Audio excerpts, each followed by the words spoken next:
समझाने की ज़रूरत है जी। कि संस्कृत के रूप में हम अव्यय ना पढ़ें, जी। बल्कि विकारी और अविकारी के अंतर्गत इनको लेकर चलें तो हमें कहीं सहजता हो सकती है। तो ये पक्ष बहुत विचारणीय है। कई प्रश्न ऐसे हैं जैसे उपसर्ग, मध्यसर्ग और परसर्ग। जी। हिंदी में ये दो चीज़ें हैं, जबकि हम छात्रों तक व्याकरण के रूप में हिंदी के लिए जो ज्ञान देते हैं वो संस्कृत आधारित हो जाता है। संस्कृत आधारित ज्ञान से कठिनाई होती है, बोझिल पाठ्यक्रम बन जाता है। इसको यहाँ इस रूप में समझाया जा सकता है कि उपसर्ग शब्द से पहले जो अक्षर या अक्षर समूह जोड़ा जाता है उसे उपसर्ग कहते हैं। लेकिन यहाँ क्या है, संस्कृत में उसको प्रत्यय या पूर्व प्रत्यय इस नाम से जाना जाता है। जो मध्य में लगता है संस्कृत में उसे विकर्ण कहते हैं, और जो अंत में लगता है उसको विभक्ति के नाम से भी पढ़ते हैं, प्रत्यय के नाम से भी पढ़ते हैं। तब यह कठिनाई है कि वो विभक्ति है कि प्रत्यय है कि वो परसर्ग है। मुक्त करने की ज़रूरत है छात्रों को इस बोझ से। बताया जाना चाहिए कि आप ये समझ लीजिए कि शब्द के साथ यदि पहले कुछ जोड़ा जाता है तो वह उपसर्ग है, शब्द के साथ बीच में कुछ जोड़ा जाता है तो वह आपका परसर्ग है, और अंत में जो जोड़ा जाता है वो अंतसर्ग है। यहाँ पहले उपसर्ग, बीच वाला मध्यसर्ग और अंत वाला परसर्ग। अब इनके उदाहरण की जरूरत है। जैसे यदि हम उपसर्ग की बात करें, ज्ञान में यदि वी जोड़ दें तो पहले लगा है तो वह विज्ञान हो जाएगा। ऐसे बहुत से शब्द हैं ज्ञान में, विज्ञान, प्रज्ञान, संज्ञान, या मान है तो उसमें अभी जोड़ सकते हैं, अभिमान। मान में अप जोड़ दिया तो अपमान। हाँ, तो इस तरह से बच्चों को समझा सकते हैं। इसके बाद आता है मध्यसर्ग, जिसे संस्कृत में हम विकर्ण के नाम से जानते हैं, और यह लगभग अपवाद स्वरूप कहीं मिलेगा, अन्यथा मुख्य रूप से यह प्रेरणार्थक क्रियाओं में मिलता है, जैसे लिखना। इसमें बीच में वा यदि लगा दिया जाए तो लिख ना की जगह लिखवाना हो जाएगा, और यह क्या होगा, बीच में किसी चीज़ की उपस्थिति होगी या आगम होगा, तो इसे हम मध्यसर्ग कह सकते हैं। यदि शब्द के अंत में कुछ आता है तो उसे एक सामान्य से नाम से हम जान सकते हैं और कह सकते हैं कि ये परसर्ग है, ये अंत में जुड़ा है। जैसे विद्या, विद्या में आले जोड़ दीजिए विद्यालय। कोई भला है उसमें आई जोड़ दिए भलाई। टिकना है उसमें आऊ जोड़ दी तो टिकाऊ। मिलना आपसे तो क्या हुआ, मिलाप, है ना। तो ये सब चीज़ें जो हैं बच्चों को पढ़ाई जा सकती हैं, और इनके माध्यम से यह समझाया जा सकता है कि हिंदी का व्याकरण संस्कृत के व्याकरण का हूबहू रूप नहीं है। भाषा तो हम पढ़ ही रहे हैं, भाषा पढ़ने के साथ साथ केवल भाषा कौशल ही भाषिक दक्षता नहीं है। भाषा के साथ साथ हम यह भी सुनिश्चित करें कि बच्चे को कर्ता क्या है, कर्म क्या है, क्रिया क्या है, कर्ता कहाँ आता है, क्रिया कहाँ आती है, कर्म कहाँ आता है, अंत में होता क्या है, क्रिया होती है कि नहीं है, क्रिया अपूर्ण है या पूर्ण है, अकर्मक है, सकर्मक है, द्विकर्मक है। एक दिन में ये संभव नहीं है, लेकिन हम उसे धीरे धीरे पढ़ा सकते हैं, और संस्कृत से जहाँ तक हो मुक्त होकर पढ़ा सकते हैं। उससे कंपेयर, तुलना ना करें, क्योंकि संस्कृत के साथ बहुत सी स्थितियों में हिंदी का व्यतिरेक है। व्यतिरेक माने कुछ समानताएं हैं, बहुत सारी समानताएं हैं, लेकिन ऐसा नहीं है कि सारी की सारी समानताएं हैं। जो चीज़ें संस्कृत में हैं वो सारी की सारी हिंदी में नहीं। अब मानिएगा व्याकरणिक कोटियों की यदि हम बात करें, जैसे लिंग, वचन, पुरुष, काल और वाच्य, मुख्य रूप से इनकी चर्चा की जाती है। और यह समझ लेना जरूरी है कि व्याकरणिक कोटियाँ वस्तु जगत को ज्यों का त्यों व्यक्त नहीं करती। वास्तव में व्याकरणिक कोटियों के माध्यम से एक सजाती चिंतन की चिंतन प्रणाली व्यक्त होती है। व्याकरणिक कोटियों का अस्तित्व अर्थ पर नहीं है, रूप पर है। और हिंदी की व्याकरणिक कोटियों के यदि हम चर्चा करें तो तुलना देखेंगे संस्कृत के आधार पर कितनी अलग है, कितना व्यतिरेक है। लिंग संस्कृत में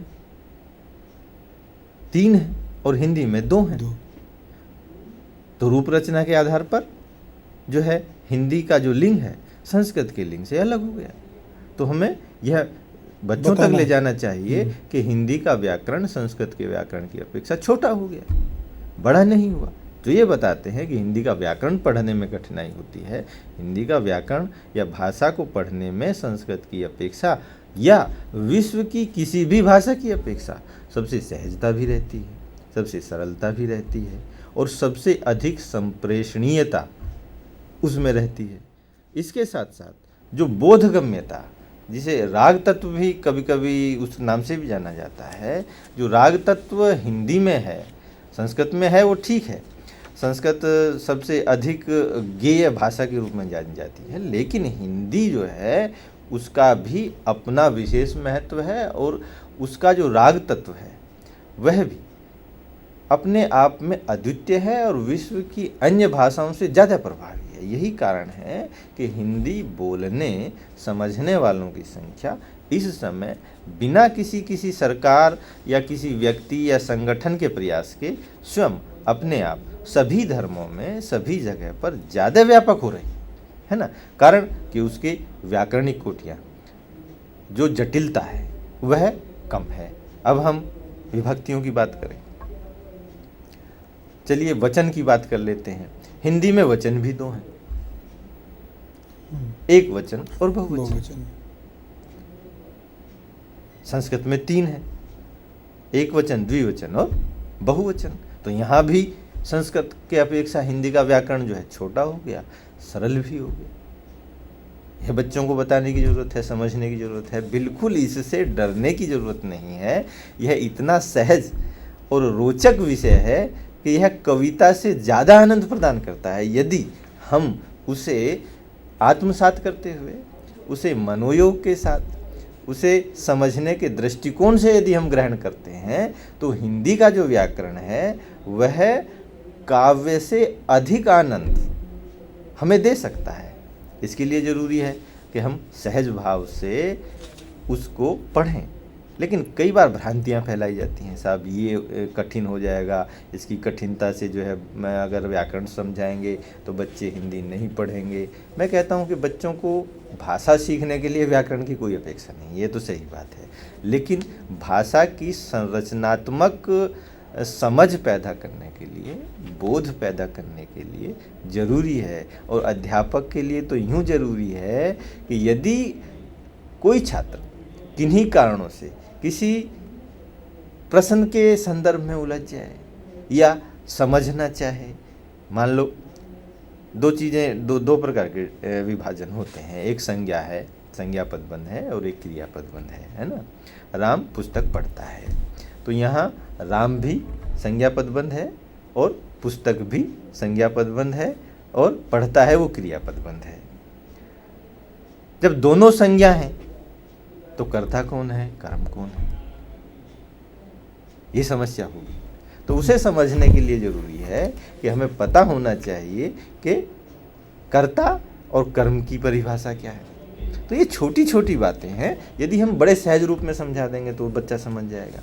और अगर कहेंगे कि देखिए इतना कठिन है, आसान नहीं है और आपको बहुत सारे प्रयास करने पड़ेंगे और आपको मतलब इतना प्रयास करना पड़ेगा कि शायद इतनी किताबें पढ़नी पड़ेंगी, 10 पढ़नी पड़ेंगी, 20 पढ़नी पड़ेंगी, ऐसा बिल्कुल नहीं है।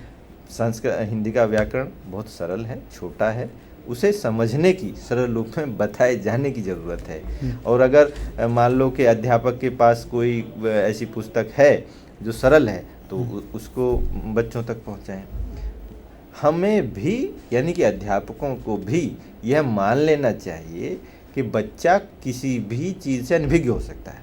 हम ये ना माने कि वो 12वीं या स्नातक में पढ़ के आया है, हम एमए में पढ़ा रहे हैं, बीए में पढ़ा रहे हैं, ये तो कक्षा 1 की या 5 की या 10 की या 12 की चीज़ें हैं। कभी कभी यदि उन्हें वहाँ नहीं पढ़ाया गया तो उसे बोध नहीं होगा, और यदि जिसको पढ़ाया गया उसको बोध होगा, और जिसको बोध नहीं है, ज्ञान नहीं है, उसे समझाने का दायित्व किसका है? अब तो वो प्राइमरी से या 10+2 से तो बाहर आ गया है ना, माध्यमिक से बाहर आ गया है। अब बाहर आ गया है, वो हमारे पास में है, और हमारे पास में है तो हमें भी भाषा तो समझानी ही चाहिए। भाषा समझाने के साथ साथ उसको यह भी बताना चाहिए कि भाषा की ये विशेषता है, व्याकरणिक विशेषता ये है, ये हिंदी जो है संस्कृत से इतनी सरल है, इतने रूपों की इसमें कमी आई है। अब आगे चलें। हिंदी में 3 पुरुष हैं, यहाँ कोई कमी नहीं आई है, उत्तम, मध्यम और अन्य। तो बाकी 2 जगह कमी आई। अब हम काल की बात करते हैं। हिंदी में 3 काल हैं और संस्कृत में 3 काल हैं। काल की अवधारणा पर आचार्यों में, जो हिंदी के आचार्य हैं, बहुत भारी मतभेद हैं, जिसमें भूतकाल और भविष्यत काल की संकल्पना अपने आप में सही है, लेकिन मैं बताऊं कि वर्तमान काल की कोई एक ऐसी परिभाषा नहीं है जो ये परिभाषित करता हो कि इतने समय को हम वर्तमान काल कहते हैं। 1 सेकंड, 2 सेकंड, 5 सेकंड, 10 सेकंड, घंटा, 2 घंटा। मान लो कि भारत जो है आर्यव्रत से लेकर आज तक वर्तमान काल है, और जब तक रहेगा वर्तमान रहेगा। लेकिन वह हिस्सा जो भारत से अलग हो गया, पाकिस्तान कहिए या जो भी बांग्लादेश कहिए, वो भूत हो गया। या जो कोई काम हमने कल किया था वह भूत हो गया। हम आज इस कार्यक्रम के प्रसारण के लिए जिस माध्यम से आए, तो उस माध्यम से आए हैं, वह भूत हो गया है। लेकिन क्या कोई अहमदाबाद, गांधीनगर को हम भूत कह सकते हैं? ये सदियों से है, यह वर्तमान है, 100 साल से वर्तमान है, अगले 100 साल तक वर्तमान रह सकता है। तो यह जानने की भी ज़रूरत है कि आखिर वर्तमान काल की संकल्पना क्या है। यह एक कल्पित चीज़ है, कोई निश्चित नहीं है। जहाँ तक प्रश्न है भूतकाल का, भविष्यत काल का, वह निश्चित है। जो हो गया वह भूत हो गया, जो होगा वह भविष्यत में होगा। मान लो कि मैं पानी पीने लगूँ, पानी या तो मैं आधा पी लूँगा और आधा बाकी रहेगा, तो पानी आधा हिस्सा जो पी लिया गया वो तो क्या हो गया? भूत हो गया। और जिसको मैं पीने वाला हूँ वह भविष्यत हो गया। लेकिन न तो मैं उसे भूत में गिन रहा हूँ और न भविष्यत में गिन रहा हूँ। कह रहा हूँ कि मैं पानी पी रहा हूँ, जबकि मैं आधा पी चुका हूँ, आधा बाकी है। यह भी सच है। और इसके बाद भी कह रहा हूँ कि न तो पानी पिया गया है, क्रिया पूरी नहीं हुई है। तो उस संदर्भ को, जो चालू संदर्भ है, जो चल रहा है, जो निरंतर है, जो गतिशील है, जिसका क्रम टूटा नहीं है, उसकी संकल्पना के संदर्भ में वर्तमान काल की संकल्पना कर ली गई। बहुत अच्छा है। ये जो संकल्पना है इसका कोई काल निश्चित नहीं है ना। मैं 5 मिनट तक पानी पीता रहूं तो मेरा 5 मिनट वर्तमान हुआ, और आप 2 मिनट में पी लें तो आपका वर्तमान 2 मिनट का है, बाकी 3 मिनट भूत हो जाएंगे। तो ये एक बड़ी स्पष्ट सी बात है। इसके लिए विद्वानों में बहुत सारे मतभेद हैं। कुछ कहते हैं कि वर्तमान काल की वस्तु स्थिति वास्तव में भौतिक रूप से या उपस्थित रूप से नहीं होती है। इस काल की संकल्पना काल्पनिक है, क्योंकि निरंतर गतिमान समय का कोई भी क्षण स्थिर रहने वाला नहीं होता। फिर भी, मतलब इसके बाद भी, अभी तक या तत्काल के अर्थ में, जो अभी स्थिर है, मतलब समाप्त नहीं हुआ है, वर्तमान की संकल्पना कल्पित की गई है। यह भी स्पष्ट रहना चाहिए है। अब देखिए, हम बच्चों को पढ़ाते हैं विभक्ति पढ़िएगा, है ना। कर्ता, कर्म, कर्ण, संप्रदान, अपादान, संबंध, अधिकरण और संबोधन, ये सारी चीज़ें जो हैं, है ना, प्रथमा, द्वितीय, तृतीय, चतुर्थी, पंचमी, सप्तमी, है ना, और फिर संबोधन करके विभक्तियों को ले लेते हैं और बताते हैं कि ऐसा होता है। बड़ा हास्यास्पद है। हिंदी में विभक्ति होती नहीं, इतनी नहीं होती, 24 नहीं होती है, और उनका यह रूप भी नहीं होता है। हिंदी में विभक्ति का रूप 3 प्रकार का है। एक तो वह है जो सरल है, जैसा शब्द है वैसा का वैसा ही प्रयोग होगा, और उसके जो विकार होंगे, जो रूप रचना होगी जिन्हें आप कहते हैं, वह अधिकतम 6 प्रकार से हो सकती है। जैसे मान लो कि लड़का है, तो लड़का का एक वचन लड़का, ये सरल विभक्ति एक वचन में। अगर हम इसका बहुवचन करेंगे तो लड़के हो जाएगा। अगर इसका तिर्यक रूप लेंगे तो लड़के, मैं एक वचन में कह रहा हूँ, लड़के से मैंने कहा कि वह पुस्तक पढ़े, लड़का से मैंने कहा वह पुस्तक पढ़े, इस तरह का प्रयोग नहीं होगा, है ना। तो लड़का का तिर्यक रूप, तिर्यक माने बिगड़ा हुआ रूप भी कह सकते हैं अगर कहें, लेकिन वो उचित नहीं होगा, उसके लिए तिर्यक का प्रयोग कहीं ज़्यादा अधिक व्याकरणिक और मतलब मानक है। तो तिर्यक में एक वचन जो लड़का था वो लड़के हो गया। अब यदि उसका बहुवचन करना हो तो लड़कों, लड़कों से मैंने कहा पुस्तक पढ़ो, यह हो गया। अब यदि इसे संबोधन में कहा जाए तो लड़का का संबोधन रूप लड़के होगा और बहुवचन रूप लड़कों होगा, लड़कों नहीं। जैसे अरे लड़के पुस्तक पढ़कर जल्दी से सुनाओ, अथवा अरे लड़कों, लड़कों नहीं, अरे लड़कों नहीं, ये मान लीजिएगा, लड़कों जो प्रयोग है वो तिर्यक का बहुवचन है और संबोधन के बहुवचन में उसका प्रयोग होता नहीं है। वहाँ कहेंगे अरे लड़कों जल्दी से अपनी पढ़ने की प्रक्रिया पूर्ण करो और जो दूसरे कार्य हैं उसकी तरफ प्रवृत्त हो जाओ, या अरे लड़कों जल्दी पुस्तक पढ़ो, अरे लड़कों पढ़ो। तो इस प्रकार का प्रयोग आता है।